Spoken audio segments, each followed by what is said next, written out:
Hi everyone. ಇವತ್ತು ಶುಕ್ರವಾರ ಅಂದರೆ ಆಷಾಢದ ಮೊದಲನೇ ಶುಕ್ರವಾರ ನಾನಿದು ಪೂಜೆ ಮಾಡ್ತಾ ಇರೋದು.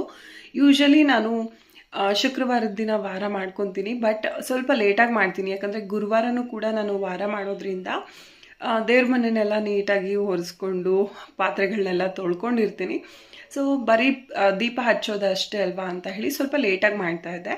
ಬಟ್ ತುಂಬ ಜನ ಇನ್ಸ್ಟಾಗ್ರಾಮಲ್ಲೇ ಆಗಿರ್ಬೋದು, ತುಂಬ ಜನ ಹೇಳ್ತಾ ಇದ್ರು ಆಷಾಢ ಶುಕ್ರವಾರನ ಬ್ರಾಹ್ಮಿ ಮುಹೂರ್ತದಲ್ಲಿ ಪೂಜೆ ಮಾಡೋದ್ರಿಂದ ತುಂಬಾ ಒಳ್ಳೆಯದಾಗತ್ತೆ ಅಂತ. ಹೇಗಿದ್ರೂ ವಾರ ಮಾಡ್ತೀನಿ ಅಲ್ವಾ, ಸ್ವಲ್ಪ ಬೇಗ ಎದ್ದು ಮಾಡ್ಕೊಳ್ಳೋಣ ಅಂತ ಹೇಳಿ 3:30ಗೆ ಎದ್ದಿದೆ. 3:30ಗೆ ಏನಕ್ಕೆ ಅಂದರೆ, ಸೊ 3:30ಇಂದ 4:30ವರೆಗೂ ನಾನು ಮನೆ ಕಸ ಗುಡಿಸೋದು ಒರೆಸೋದೇ ಆಗುತ್ತೆ. ಬಿಕಾಸ್ ನಮ್ಗೆ ಸ್ವಲ್ಪ ದೊಡ್ಡ ಮನೆ ಇದೆ. ಅದನ್ನೆಲ್ಲ ಮುಗಿಸ್ಕೊಂಡು ಇನ್ನು ಹಾಲು ಕರಿಯೋದಕ್ಕೆ ಹೋಗಬೇಕು. ಸೊ 5:15 ಒಳಗೆ ನಾನು ದೀಪ ಹಚ್ಚಿ ನಂದು ಸ್ನಾನ ಎಲ್ಲ ಮುಗಿಸಿ ಸ್ಯಾರಿ ಹುಡ್ಕೊಂಡು ಪೂಜೆ ಮಾಡಿದ್ರೆ ತುಂಬ ಒಳ್ಳೆಯದು ಅಂತ ಹೇಳ್ತಾರೆ. ಹಾಗಾಗಿ ನಾನು ಯಾವಾಗಲಾದರೂ ಅಪರೂಪಕ್ಕೆ ಈ ರೀತಿ ಸ್ಯಾರಿ ಹುಡ್ಕೊಂಡು ಪೂಜೆ ಮಾಡ್ತೀನಿ. ಯಾವಾಗಲೂ ಮಾಡೋದಕ್ಕಾಗಲ್ಲ, ತುಂಬ ಕೆಲಸಗಳಿರುತ್ತೆ. ಮಗನಿಗೆ ತಿಂಡಿ ರೆಡಿ ಮಾಡಿ ಅದಾದಮೇಲೆ ಹಾಲು ಕರೆದು ಸ್ವಲ್ಪ ಅವತ್ತೆಲ್ಲ ಕೂಡ ಸುಧಾರಿಸ್ಕೊಳ್ಳೋದೇ ಆಯಿತು. ಯಾಕಂದರೆ 3:15ಗೆ ಎದ್ದಿದ್ದರಿಂದ ತುಂಬಾ ನಿದ್ದೆ ಬರ್ತಾಯಿತ್ತು. 1 ಅವರ್ ನಿದ್ದೆ ಎಲ್ಲ ಮಾಡಿಕೊಂಡು ಅವತ್ತು ಬೆಳಗ್ಗೆಯಿಂದ ಸಂಜೆವರೆಗೂ ಚಿಲ್ ಮಾಡಿಕೊಂಡೆ. ಅದಾದಮೇಲೆ ಸಂಜೆ ತುಂಬಾ ಜೋರಾಗಿ ಮಳೆ ಬರ್ತಾಯಿತ್ತು. ಸೊ ಸ್ಪೈಸಿಯಾಗಿ ಸ್ನ್ಯಾಕ್ಸ್ ಏನಾದರೂ ಇದ್ದರೆ ಚೆನ್ನಾಗಿರುತ್ತೆ ಅಂತ ಮಗ ಹೇಳ್ದ.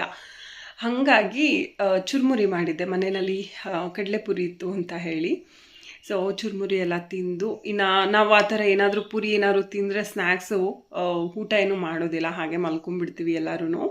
ಒಂದೊಂದು ಗ್ಲಾಸ್ ಹಾಲು ಕುಡಿದು ಇನ್ನು ನೆಕ್ಸ್ಟ್ ಡೇ ಅಂದರೆ ಶನಿವಾರ ಬೆಳಗ್ಗೆ ಮಗನಿಗೆ ಮೆಂತ್ಯ ಪಲಾವ್ ಮಾಡಿಕೊಟ್ಟೆ. ನಮ್ಮ ಮನೆ ಹತ್ರ ಒಬ್ರು ಆಂಟಿ ಇದ್ದಾರೆ, ಸೊ ಅವರೇ ತೊಗೊಂಡು ಬಂದು ಕೊಟ್ಟಿದ್ರು. ಮನೆಯಲ್ಲೇ ಬೆಳೆದಿದ್ದೀನಿ ಅಂತ ಹೇಳಿ. ತುಂಬ ಎಳೆ ಸೊಪ್ಪು, ತುಂಬಾ ಚೆನ್ನಾಗಿರುತ್ತೆ ಪಲಾವ್. ಎಳೆ ಸೊಪ್ಪು ಮಾರ್ಕೆಟ್ಗಳಲ್ಲಿ ಚೆನ್ನಾಗಿರೋದು ಸಿಗೋದಿಲ್ಲ, ಹಾಗಾಗಿ ನಾನು ಸೊಪ್ಪೆಲ್ಲನೂ ಕೂಡ ಹೊರಗಡೆ ತರಿಸೋದಿಲ್ಲ. ಈ ರೀತಿ ಯಾರಾದರೂ ಬೆಳೆದಿದ್ರೆ ಕೊಡ್ತಾರೆ.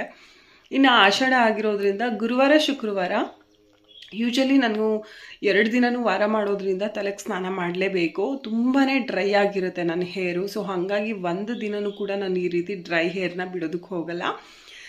ಶನಿವಾರ ಕೂದಲಿಗೆಲ್ಲ ಎಣ್ಣೆ ಹಚ್ಕೊಂಡೆ. ಇವಾಗ ಆಷಾಢ ಗಾಳಿ ತುಂಬ ಬೀಸೋದ್ರಿಂದ ಎಣ್ಣೆ ಎಷ್ಟು ಹಚ್ಚುತ್ತೀವೋ ಕೂದಲಿಗೆ ಅಷ್ಟು ಒಳ್ಳೆಯದು. ಮಧ್ಯಾಹ್ನ ಸ್ವಲ್ಪ ಚಿಕನ್ ತರಿಸಿದ್ದೆ.